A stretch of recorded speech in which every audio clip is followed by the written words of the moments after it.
Hey ladies and fellas, because I'm pretty sure that we're gonna have some guys watching this as well. Anyway, super excited to kick off this whole YouTube video thing.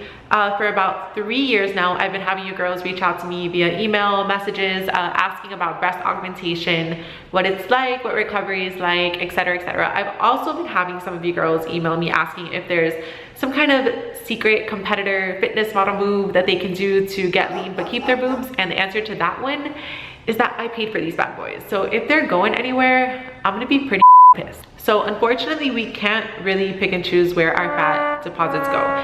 You have fat cells, some areas carry more fat than others, and that's pretty much determined by the time you hit puberty, and it's based on genetics. So if you're a girl who gains weight and says, I always gain in my arms, or I always gain in my thighs, well, you can thank your parents for that, and unfortunately, there's not really much we can do. So when you hear the whole burn fat, the fat cells don't disappear, they just get smaller as you lose weight. Our boobs are made up of fat cells, so it's the same thing with boobs. When you start to lose weight, you decrease in body fat, which is great, and that's when you girls start complaining about the fact that your boobs have gone with it. Now, like I said, I paid for mine. Most, and let me say most, because there's always that one girl who chimes in and says, mine are real. Well, good for you, but I wasn't blessed. Most fitness competitors and fitness models do indeed have breast implants. You know, I thought that it was something that everyone knew, and apparently it's news to some people, so sorry to break it. So first and foremost, I want you guys to know that 1, I am not a doctor. 2, I am not encouraging nor discouraging breast augmentation. What follows is simply based on my personal experience, my own research, and I did shadow a plastic surgeon here in Miami for a few months. I was planning on getting into plastics and specializing in plastic surgery before this whole Bitspo Instafame thing took off. Okay, so I'm gonna start with my personal experience, and then I'll get to the questions you girls took the liberty of asking on Instagram. First and foremost, I have had breast augmentation twice, and you girls are gonna hate to hear this, but I have had complications twice. I have had both saline and silicone. So I am gonna start with the first surgery. So I was about 19, I want to say, years old. At this point in my life, I got obsessed, and I mean obsessed with spinning and the gym, and I was absolutely terrified of carbs. That will be another post for another day. But long story short, I got down to 99 pounds. I'm 5'4", I'm about 120 now. So imagine me now, 20 pounds lighter. I was not even in A cup. I'm talking about flat chested. I look like a 12-year-old boy. So the reason I decided to get breast augmentation was because obviously I felt insecure, and it was something that I wanted to do. Now, were my parents supportive? My dad said I was crazy. My mom supported me just because she knew that it didn't really matter what she said, I was gonna do it anyways. I'm a little bit hard-headed. I'm working on it though. So the first time I got surgery, I did my research a lot like you girls are probably doing right now, and the reason you're even watching this video. I went to go see 3 different doctors, and I do 100% recommend, if you're considering this, shopping around and going to see more than one doctor. I ended up going with the doctor I felt most comfortable with and the one who was most personable. And then I just went into the office. I started trying on different cup sizes. Usually what they'll have you do is put the saline or silicone implant into your bra and then put a t-shirt over and kind of measure and see what it is that you like and what look you're going for. I'm not sure exactly what size I got the first time around. I want to say it was 350 cc's, which I'll touch on that in a little bit. It doesn't really matter. I ended up with a full B cup. The doctor was honest with me, and she's like, you know, you're so lean, you're so thin, that anything bigger is just, it's not gonna look natural. You're gonna have your boobs coming out of the side. So I was like, okay, that's fine. So we went with a full B. Now, here comes the sad part, and I'm gonna tell you guys something that's extremely embarrassing, but I'm here to give you guys both sides, the good and the bad, so I don't care, I'm gonna throw it out there. I did get an infection. So I went in through my nipple, and the incision never closed on my left breast. So we tried antibiotics, we tried flushing it out with saline solution. I think it was about 2 months that we were trying to just get rid of the infection without having to take the implant out. Until the doctor finally just sat me down and was like, look, I don't think it's gonna close. So I was like, all right, you know, what are our options? She goes, we have to take it out. I was like, okay, you know, then you just put one right back in, right? She goes, yes, but we have to wait for the wound to close and for everything to heal at least another month before I can actually go in and put in another one. So I had to take out my implant. Now, I was stuck with one boob and one fake saline implant inside of my bra wearing t-shirts for about a month. until we were finally able to go back into surgery. So pretty much I had to deal with having one boob for a month. Yeah, not pretty, like I said. Anyways, went back into surgery and thankfully everything went great. Wound healed, no complications, everything was great. Let's move on to surgery number 2. I got it done, I got my boobs redone about a little over a year ago, I would say almost a year and a half now. And the reason I wanted to get them redone was just because I had gained weight. I was about where I'm at now, 120. I felt like I could handle bigger size, and everyone and their mom had silicone, so I was like, I'll give silicone a try. Not that I ever had problems with saline though. So I went to a new doctor. I didn't go to the same one, and what I told him was that I wanted a full C, I wanted silicone, and I wanted them to look like they did in a push-up bra minus the push-up bra. So he had recommended me something which I had never even heard of before, and it's called capsulorrhaphy. Excuse me if I butchered the word, but I'm pretty sure I got it right. And what that is there's sutures on the outside of your boob, and what they do is they create that natural cleavage, and they also help bottoming out, so it keeps them kind of nice and perky. Anyways, I went into surgery with that, and guess what happened? I got another infection. Great luck, right? Anyways, we were able to cure that with antibiotics, which was great, you would think. But the complications did not stop there. My breast tissue was not thick enough, it wasn't sturdy enough, it was too thin, and the implant actually started sliding out of the capsule. So I had to go back into surgery. The doctor had to input a mesh into the part where the implant had slid out to secure it in place, and some more sutures inside of the cleavage area. Pretty much my boob was like up to here for, I would say it wasn't that long, it was like a week. And then it kind of started to fall back into place. It still feels a little hard. Eventually it's supposed to grow and just become a part of you. But it does still feel tough for me right now. I guess it's just a waiting game. But now on to your question. Oh, wait, price, right.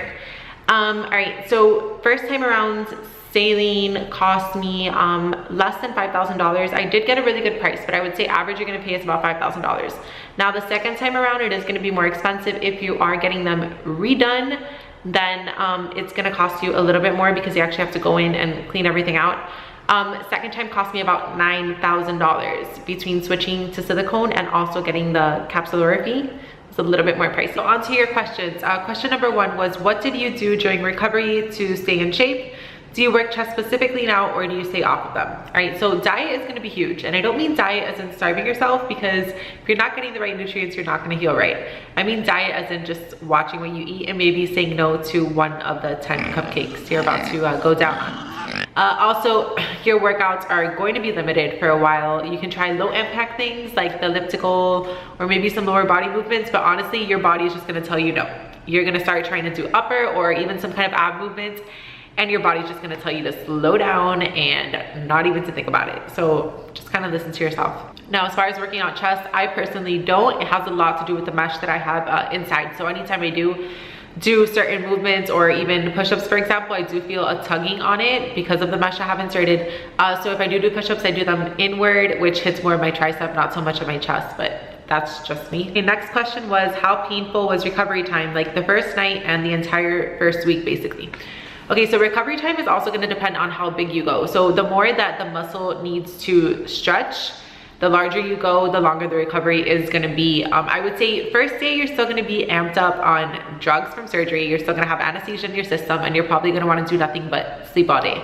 Day 2 is gonna be the worst. Day 2, you're definitely gonna need help getting up. You don't feel pain, you feel more like, I would say, a pressure on your chest where it makes it difficult to move around, but it doesn't hurt. So day 2 is gonna be the worst. After that, honestly, it gets better and better. It gets easier. I'm pretty good with pain, so I was up and about the next day, but I would say about a week is average. If you have to go into work and take time off work, I would say a week is safe. Next question is, what CC are your implants? No, seriously, I have my appointment next week. All right, so like I said earlier, the CCs, it doesn't really matter. I mean, I searched everywhere for the little card. They give you a little card after that says the type of implant you have, the manufacturer, the amount of CCs. I have no idea what I did with it, but either way, it doesn't matter. So the amount of CCs, is gonna give you a different result. For example, if I'm flat chested and I put in, let's say 350 cc's, I might end up with a full V small c, but if you're a size B to begin with and you put in 350 cc's, you might very well end up with a size C. So I would just recommend going in, trying on different implant sizes, looking at pictures, showing the doctor what it is that you like, and then going from there and deciding how many cc's it's going to take to give you the end result, because it's going to be different for everybody. Next question is, do you have saline or silicone under the muscle? What is the most supportive bra for cardio? How do your chest workouts differ now since augmentation? Okay, so saline or silicone, like I said, I've had both right now. I do have silicone in. Now, I do 100% recommend going under the muscle. If you go on top of the muscle, it is a shorter recovery time because, you know, that muscle doesn't have to stretch over the implant, but you do tend to see a lot more rippling and a lot more defects if you end up getting lean and you go over the muscle. It's not going to be pretty. Supportive bras for cardio. So I don't really wear supportive bras. Let me rephrase, I don't actually wear bras, period. When I shop for sports bras, they're really just because they look cute. I don't really use them for functional purposes. Because I do have fake boobs, they tend to stay in place and I can get away with just cute ones. Is just, what about a reduction and a lift if you're losing weight and don't need the girls to get bigger, just lift it? And will you announce the channel name later on? So yeah, since you're on it, channel name is Ainsley Rodriguez Official. But as far as a reduction and a lift, I personally don't have experience with it. I've never had to get a reduction or a lift. I do know that doctors tend to put in an implant anyways, just for shape purposes.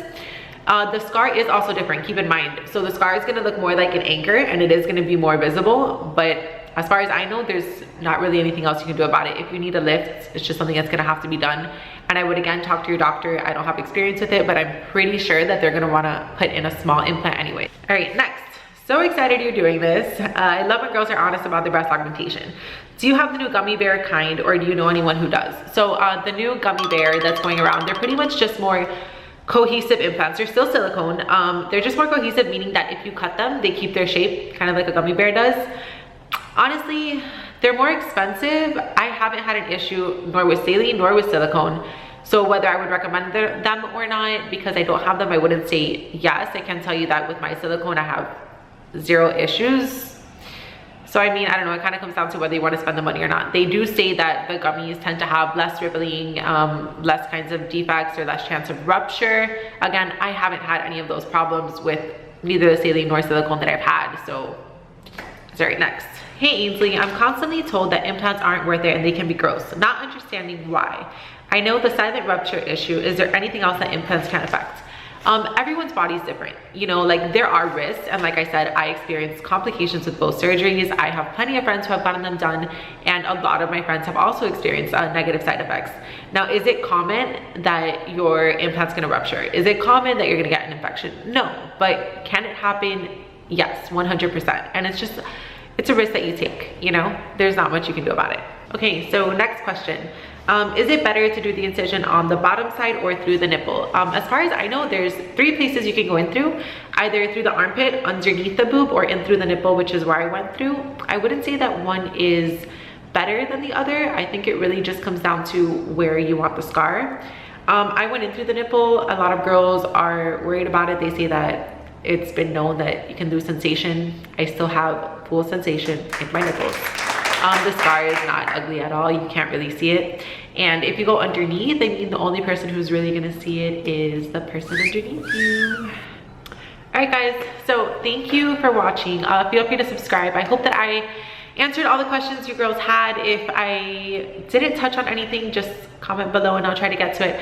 Also, for those of you girls watching this who want breast augmentation but can't afford it yet, I am gonna send you over to my good friend Victoria's Secret. They have a miraculous push-up that is amazing. I used to use it all the time. Feel free to follow me on Instagram. My handle is HardcoreAinsley.